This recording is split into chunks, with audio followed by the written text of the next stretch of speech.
Okay, so this is basically the cable we have. This is a solid core shielded cable, so that would be terminated into your patch panel, and then obviously each one of these are shielded for sound.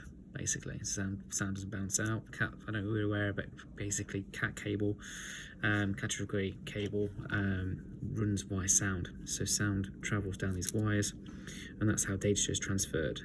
With fibre, it's done by light, which is why it's quicker. Obviously, light is quicker than sound. So what we tend to do is basically with these is we strip them out. So we need to strip them out to the right colour.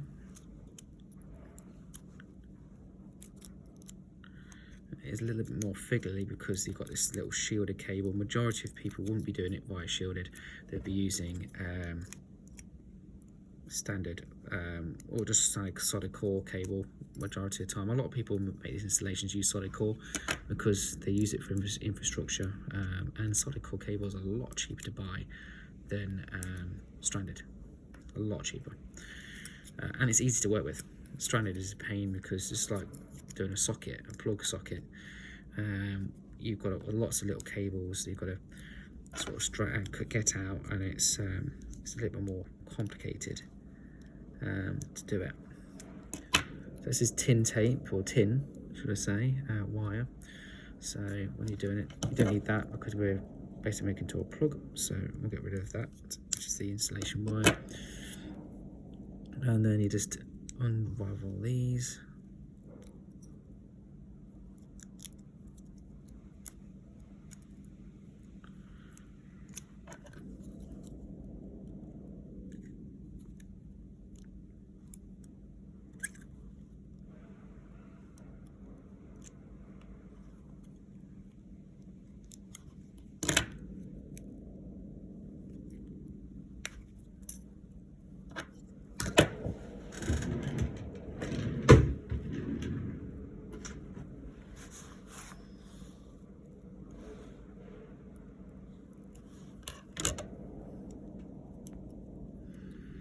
And then I've got the last bit here. Now, as you can see,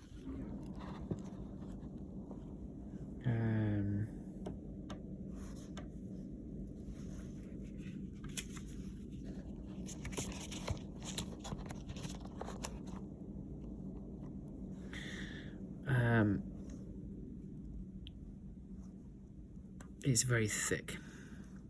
So to get the plug on the end, they're never going to go in.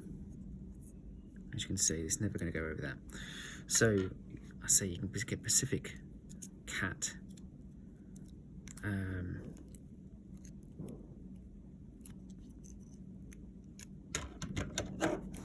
6 cable ports that will work over the end of it, but this is still a shielded cable, so it's still quite a big cable. Right, so just gonna get our excess cable up. So we need to have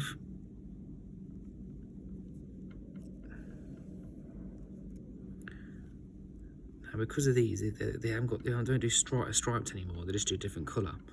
So the striped will be plain white. So this one, it goes first, then this one, then you got the white, then the green, then the blue,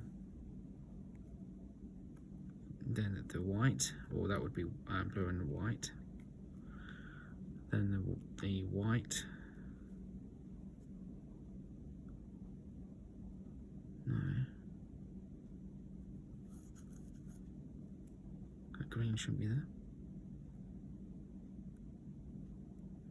blue and white, then the green snuck in there when it shouldn't be, then the brown, the white,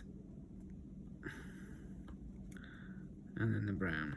So what you should have is orange and white, orange, green and white, blue, blue and white, green, brown and white, brown. But because these are solid core cable and this is the new cable you get these days, you'll just get white. So you get white, orange, white, blue, white, green, white, brown. And that's how it should look like.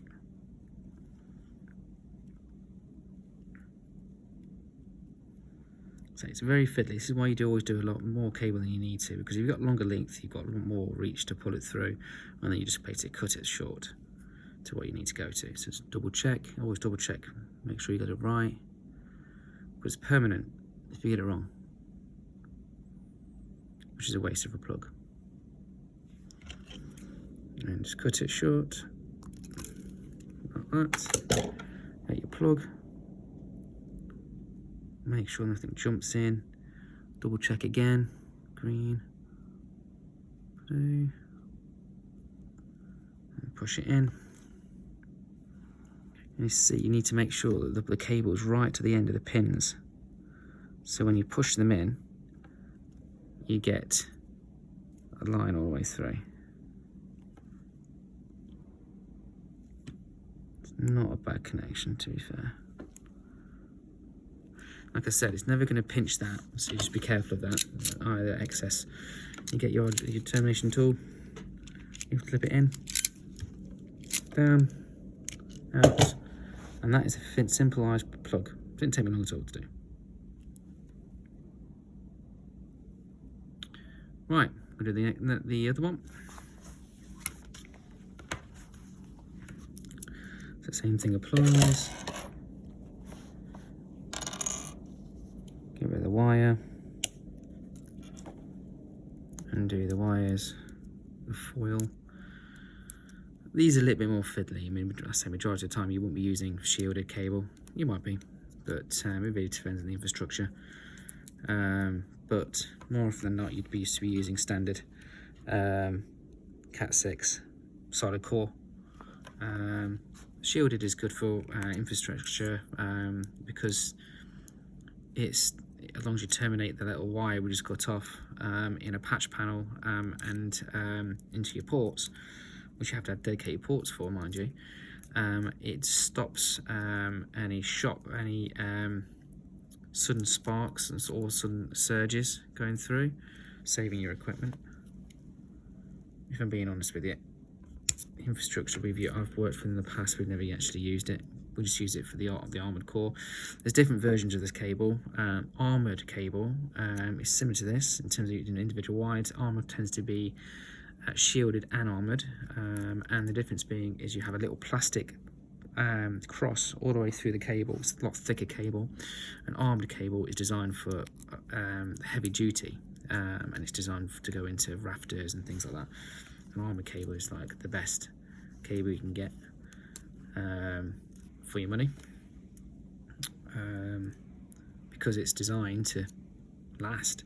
The issues we get with network cable is rats biting through it, things getting sliced across. You have 8 wires in a network cable, and to run a phone you only need 2. To run power over Ethernet you need 4. 2 for the power, 2 for the phone. So if you're just running phone lines, not power Ethernet, you can run 1, 2, 3, 4, 5, 6. One, you can run 4 phones obviously off it. If you're running power Ethernet, you can only run 2, because obviously you need the power going through the wires, and the cable, it just basically runs through and that. Right, so let's do this again. So we need to get orange and white. Try and keep them together because obviously the whites can mix with the white. So you've got orange and white. So orange in this case, white and orange. Then you've got green, or striped green, or white in this case.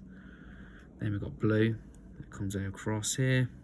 Don't worry about it crossing over, because the end bit is not the important bit. It's this bit's not important. It's this bit at the end where you terminate, the termination part.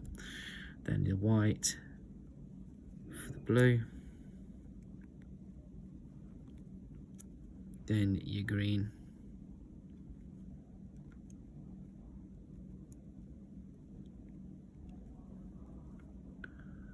Then your white for your brown.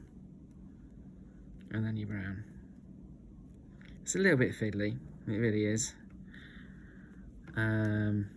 More so when you're doing a lot of them. Patching a plug is easy. The port is even easier.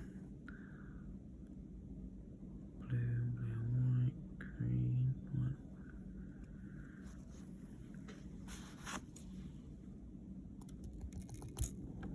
make sure it is straight, because you don't want to, I'm going at a different angle. And while you're doing that, you just get it and just clip over the end.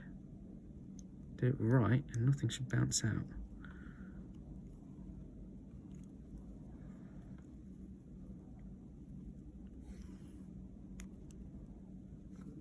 So white and brown, green, blue, green, white and brown. Okay, termination, bring it in, terminate it off, right, and then we're just going to test it. In there, in there.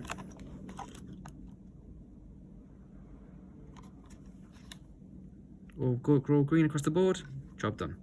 And it's as simple as that. Didn't have to do anything special. I say you just got to be careful with the cables here, look, because they are exposed, they're not. That's not a great fitting, because of I'm limited to the plugs I'm using. So I'd probably just put a bit of electrical tape around that, just to be on the safe side either end, just to make sure that this is going inside a machine, so it's not a big deal, to be fair with you. It's not going to be an infrastructure. And that is basically your solid core cable. And it is, yeah, it's all done. Ready to be used in the machine. Yeah, it can get a bit messy, obviously, the wires and stuff like that, but it's pretty straightforward, to be fair. You just got to make sure that you, there's different ways of people doing it, and everyone seems to be an expert at it, but this is how I do it, and I've done probably, I don't know, maybe 100, maybe a bit more than that. In my lifetime, I've done a lot of them. I've done patch cables, I've done patch panels, I've done obviously ports and wiring cable through in infrastructures, shop fittings, things like that. So I've done a lot of these cables, so I know what I'm talking about. So yeah, thank you very much for watching the video, and feel free to comment and subscribe, and I will catch you on the next one. Take care. Thank you. Bye bye.